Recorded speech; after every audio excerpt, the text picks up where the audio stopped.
Argentina, 2 personas fueron procesadas ayer por el intento de homicidio agravado y con alevosía de Cristina Fernández de Kirchner. Se trata de Fernando Sabac Montiel y su pareja, Brenda Uliarte.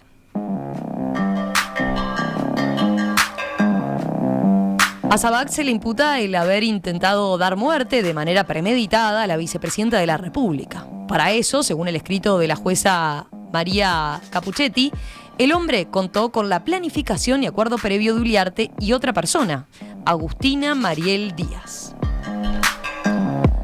A 2 semanas del hecho, además, habló por primera vez la propia Cristina Fernández. Lo hizo ante representantes de la Iglesia Católica que trabajan en barrios pobres, a los que definió como curas villeros. Yo quería que mi primera actividad pública, por así decirlo, o fuera de un despacho, fuera con ustedes. Yo siento que estoy viva por Dios y por la Virgen, realmente. Así que me pareció que si tenía que agradecer a Dios y a la Virgen, tenía que hacerlo rodeado de curas, por los pobres, de curas villeros y de hermanas laicas, de hermanas religiosas. La propia vicepresidenta difundió videos y fotos del encuentro en sus redes sociales. En su discurso sostuvo que había hablado con el Papa Francisco al día siguiente del atentado. El viernes tempranito me llamó, estuvimos hablando por teléfono y me dijo algo así como que los actos de odio y de violencia siempre son precedidos por palabras y por verbos de odio y de violencia. Primero es lo verbal, ¿no? La agresión, y después ese clima va creciendo y finalmente se produce, bueno. Pero yo no quiero hablar de eso, de ese día. Cristina Fernández dio un mensaje de unidad y dijo que se deben buscar puntos en común con los opositores. Agregó que lo más grave del ataque en su contra fue haber roto un acuerdo social desde la vuelta de la democracia. Lo del otro día fue una ruptura a partir de la cual tenemos que volver a reconstruir, afirmó. Vamos a pasar en limpio los últimos sucesos en torno a este episodio que ha conmovido a Argentina y a la región. Para eso estamos en línea con nuestro corresponsal en Buenos Aires, Fernando Gutiérrez. Fernando, ¿qué tal? Buen día, ¿cómo estás? Un gusto, como siempre. Buen día. ¿Qué tal, Romina? ¿Qué tal, audiencia de Perspectiva? Sí, bueno, la reaparición de Cristina Kirchner fue un acto que conmovió a la opinión pública, por supuesto que acaparó toda la atención política, a pesar de que había otras muchas novedades, por ejemplo, en el plano de la economía. Fíjate que se estaba definiendo el presupuesto, el Congreso estaba votando la extensión de impuestos sobre un tema que siempre genera un debate muy intenso en Argentina, el Banco Central estaba subiendo la tasa de interés al 75%, o sea que había una agenda muy cargada. Sin embargo, cuando Cristina Kirchner puso en las redes este video con el encuentro con religiosos, pasó a ser automáticamente el tema del día y a ser otra vez el centro del debate, ¿no? ¿Cómo fue esta reaparición, digamos? ¿En qué ambiente se dio? ¿Qué características tenía ese acto? Contemos un poco más de eso. La reunión fue en el edificio del Congreso, se estaba especulando mucho sobre en qué circunstancia Cristina volvería a hablar, si sería presidiendo una sesión del Senado, por ejemplo, si sería un acto partidario de toda la serie de actos que el kirchnerismo está preparando para reforzar su apoyo a Cristina y su presencia en la calle. Sin embargo, ella prefirió darle, como definió con sus propias palabras, un tono místico.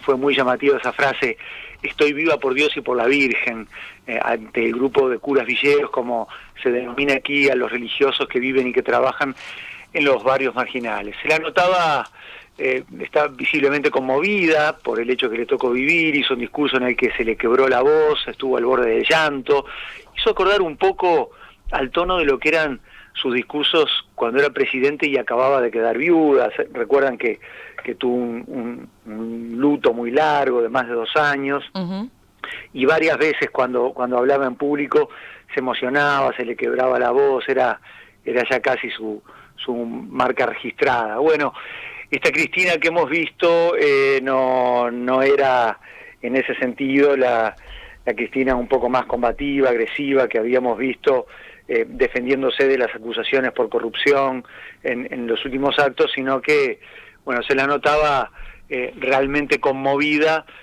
por la toma de conciencia del riesgo que había corrido su vida, ¿no?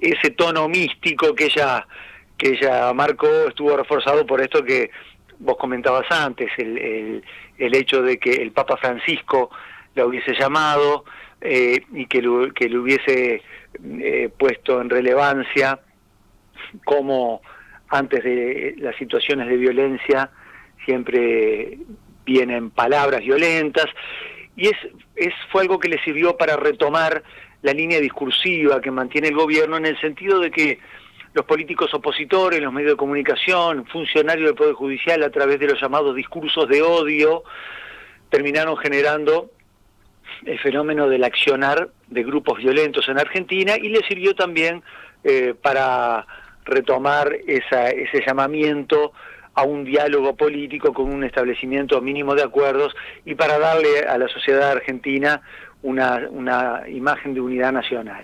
Sí, a ver, Fernando, si miramos para ese lado, digamos, su planteo más político, yo lo decía, ¿no? De alguna forma insinuó su estrategia, hizo este llamado al diálogo por parte de la oposición, y por otro lado habló o dio a entender que no está dentro de sus prioridades ser candidata a futuro en la próxima elección, ¿no?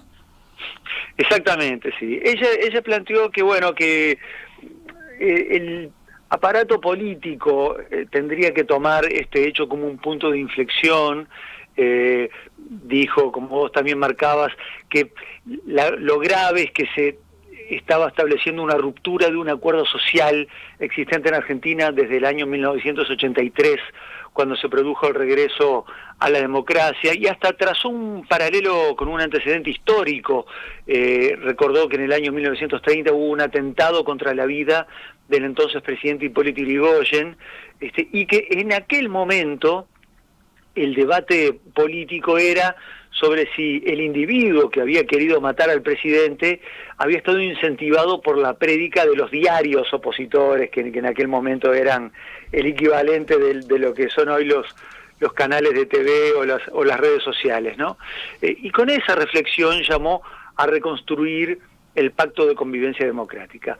Dijo, esto fue muy llamativo, dijo que no consideraba necesario que se aprobara ninguna ley que castigara los discursos de odio. Es un tema que había generado un debate muy intenso, porque desde la oposición se estaba interpretando que el gobierno quería implementar una especie de censura a los medios, o que quería de alguna forma establecer de qué se podía hablar y de qué no, y que se podía llegar a justificar legalmente persecución a opositores. Fue un tema muy, muy intenso, pero el gobierno, que al principio insinuó que quería darle forma de ley al castigo a los discursos de odio, finalmente dijo que no va a prosperar en el intento de una nueva ley. Según Cristina, la normativa actual es suficiente como para frenar el accionar de los grupos violentos, y ella recordó cómo en manifestaciones opositoras había aparecido ya situaciones de violencia simbólica. Recordó, por ejemplo,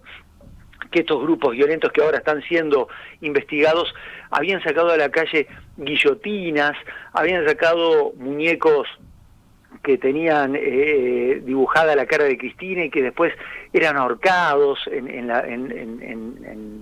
el Obelisco o en Plaza de Mayo. Todas situaciones de violencia simbólica que, según ella, en su momento se le prestó poca importancia, pero que la sumatoria, el efecto acumulativo de estos hechos violentos fue lo que terminó llevando al accionar de los grupos violentos. Y planteó Cristina que esta era la situación adecuada como para generar un acuerdo político que no solamente incluya el hecho de bajar los niveles de agresividad en el discurso, sino que concretamente se retomen ciertos temas de acuerdo nacional en el campo de la economía. Retomó uno de sus temas preferidos, sobre los cuales vuelve recurrentemente, que es el del problema de la naturaleza bimonetaria de la economía argentina, quiere que la oposición llegue a un acuerdo para evitar que puedan repetirse corridas cambiarias, pero de momento la respuesta de la oposición ha sido la de una negativa rotunda. Para empezar, porque lo que dicen desde la oposición es que es contradictorio el llamamiento al diálogo que está haciendo el kirchnerismo, al mismo tiempo que mantiene la acusación a los políticos opositores y a los medios como copartícipes o hasta instigadores del atentado. Fíjate, además, a la misma hora que Cristina hablaba, en la Cámara de Diputados se estaba debatiendo la extensión de impuestos que vencen a fin de año y fue un debate muy caliente, con intercambios duros entre ambas facciones. Así que es difícil pensar en un diálogo. Hubo especulación sobre incluso hasta algún acercamiento entre Cristina y Mauricio Macri, es decir, los dos principales líderes del país, pero la verdad es que cuesta mucho imaginarse esa foto. Fernando, Sí, que ibas a cerrar esa idea, ¿qué? Claro, que es un momento de gran debilidad del gobierno a nivel económico y en la oposición se siente que la llamada foto de unidad en realidad es una estrategia del gobierno para que la oposición pueda pagar costo político por medidas que se tomen en un sentido de ajuste de la economía. Uh-huh. Para finalizar, te propongo que vayamos a lo que fueron los avances en la investigación sobre el atentado, ¿no? Y sobre todo las últimas novedades que se conocieron ayer, ¿te parece? Sí, bueno, continúan las detenciones, continúa avanzando la justicia, que ahora procesó a estas dos personas, Fernando Sabag Montiel, el hombre que gatilló frente a Cristina, y su pareja Brenda Uliarte, aparentemente la ideóloga del atentado. Se supo que esta joven había comprado el arma con la que se perpetró el atentado, se analizaron diálogos en sus chats de redes sociales que dejan en claro que ella tenía la determinación de realizar un acto violento y que estaba buscando la mejor forma de hacerlo. Ya anteriormente se había sabido que la pareja planeaba alquilar un departamento en el barrio de Recoleta, uh-huh, desde el cual se tuviera vista a la ventana de la casa de Cristina Kirchner, y esto es lo que llevó a sospechar que no se trata apenas del accionar de un grupúsculo de marginales, sino que podría haber una organización más sofisticada, con acceso a financiación, como para alquilar un departamento en el barrio más caro de Buenos Aires. Hay otras dos personas detenidas que están siendo interrogadas. Una es una amiga de Brenda que aparentemente estaba al tanto de que se estaba planeando un atentado, el otro es uno de los miembros de este grupo extraño de vendedores de algodón azucarado que siempre aparecía en las inmediaciones de la casa de Cristina. Hay también sospechas sobre otras personas. Una muy llamativa es la famosa vecina de Cristina Kirchner, una señora llamada Jimena de Tesanos Pinto, que vive en el piso de arriba de Cristina, uh-huh, y que hacía tiempo se había vuelto un personaje popular, porque colgaba siempre de su balcón pancartas con leyendas alusivas a la corrupción kirchnerista, y bueno, empezó a ser entrevistada en los medios, se la veía a menudo en manifestaciones de protesta, salía en la televisión, y ahora empieza a quedar en el centro de las sospechas porque en los últimos tiempos había recibido en su departamento a miembros de grupos radicalizados. Se presume, o por lo menos es el argumento que está promoviendo una serie de allegados a Cristina Kirchner, que desde el departamento de esta señora, en el mismo edificio donde vive Cristina Kirchner, se pudo haber realizado tareas de inteligencia previa para algún acto violento.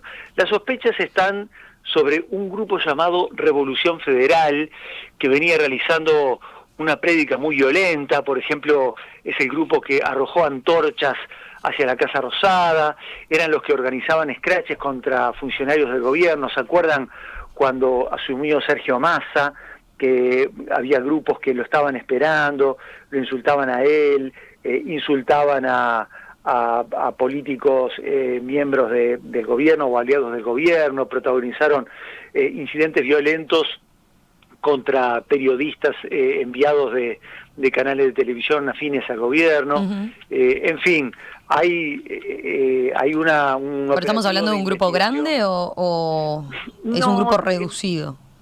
en principio da la sensación de que es un grupo pequeño, pero empieza a haber indicios de que este grupo no era un grupo de loquitos, digamos, que era un grupo que por lo menos tenía cierta organización, cierta capacidad logística y que tenía acceso a financiamiento. Desde los medios afines a Cristina se está argumentando que este grupo había recibido hasta financiación de empresarios y que algunos de esos empresarios eran cercanos a Mauricio Macri. Así que hay una evidente intención por parte del kirchnerismo, de gente que está haciendo una investigación en paralelo a la de la justicia, de encontrar un nexo entre este grupo Revolución Federal, por un lado con el grupito operativo que perpetró el atentado, y por otro lado con, gente más cercana al ámbito empresarial o político, que o instigaba a este grupo o le daba cierto apoyo logístico para que siguiera con su prédica violenta, ¿no? Desde el kirchnerismo, además, se están haciendo acusaciones contra la justicia porque dicen que ante la aparición de estos hechos violentos previos al atentado se debería haber actuado de oficio, sobre todo después de esas manifestaciones violentas en actos públicos que incluían concentraciones para insultar a Cristina Kirchner frente a su casa. Estaban identificadas las personas que actuaban, habían sido grabadas y habían salido en televisión. Así que esa es la situación. Mientras Cristina está siendo procesada en una causa que ella califica como una excusa para proscribirla políticamente, después el kirchnerismo contraataca con acusaciones contra jueces y fiscales que deberían haber actuado para prevenir que escalara la violencia, ¿no? Fernando, lo último, se conocieron también las declaraciones de la propia Cristina Fernández, ¿no? En la justicia en torno a lo que vivió ese día, digamos, en el atentado, y efectivamente ella señala que no se dio cuenta de lo que había pasado hasta incluso haber ingresado a su apartamento, ¿no? Cuando uno de sus guardias le dice, me parece que había un arma allí, ¿no? Exactamente, sí, fue evidente que ella no había tomado conciencia de la situación y eso fue lo que llevó a la polémica sobre el accionar de la custodia de Cristina Kirchner, esa situación tan extraña que hizo que después del hecho del atentado en sí, de que Sabac Montiel apretó el gatillo, Cristina permaneció 6 minutos más expuesta a la repetición del ataque, mientras saludaba gente y firmaba autógrafos, ¿no? Cristina evidentemente en el momento no tuvo conciencia del acto. Quienes la conocen, quienes tienen acceso a su entorno, dicen que en los primeros días que tardó algunos días en tomar conciencia de lo cerca que estuvo de morir, que en los primeros días hasta hizo una lectura en términos políticos del hecho y estaba de alguna manera digamos contenta con la situación de que el kirchnerismo pudiera retomar un protagonismo callejero y contraatacar a las acusaciones que estaba recibiendo, pero que después, el fin de semana, cuando repasó varias veces los hechos de ese día y se dio cuenta que había estado cerca de la muerte, cayó en una situación de depresión que fue la que la llevó a ese estado emotivo que vimos y escuchamos en su reaparición de ayer rodeada por los religiosos. Fernando, gracias como siempre. Un abrazo y volvemos a retomar contacto en cualquier momento. Cómo no, un abrazo.